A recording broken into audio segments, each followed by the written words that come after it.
I want to say it was like about 3 years ago. I was in a workshop fireside chat. There were four executive enablement leaders on this panel. We were all asking questions. We opened questions up to the audience. And one person in the audience said, I'm looking at all of you, and you all came up here and you have wonderful feminine energy. She said it. She's like, you all are big smiles. You're talking about empathy. You're talking about having empathy for the sellers. You're talking about how you align with leaders and listen. And her feedback was, I can't do that. That's inauthentic to me. Hmm.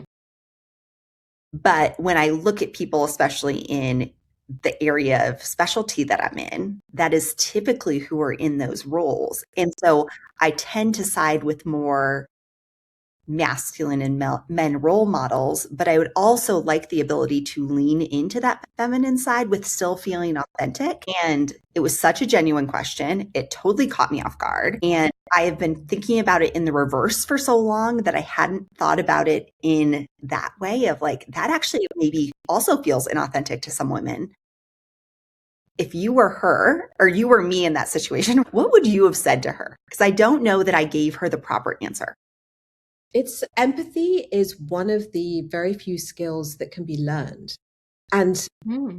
and it's surprising. So if you look at things like, emotional intelligence tests and things like that, if you do an EQI, for example, and you score less high on the empathy grid, you can change that. And with empathy being seen as more of an actually it's a necessary leadership skill now, we're going to have if it doesn't feel authentic to you, and it's not the first time, Kelly, I've heard those types of situations. As you can imagine, it comes up in conversations, not massively frequently, but it's definitely not unusual either. It's somewhere in the middle.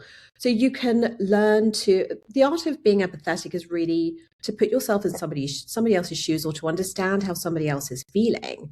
And you can do that through creative questioning. You can do that by actively listening. You can do that in a number of different ways, which very slowly builds up the skill for you. So it's not necessarily it's not an overnight revelation that comes through as a brand new skill. And it's definitely not something that ChatGPT can inject into you, but it is something that you can work on very intentionally, and work on it with the people around you as well. So try being more empathetic at home.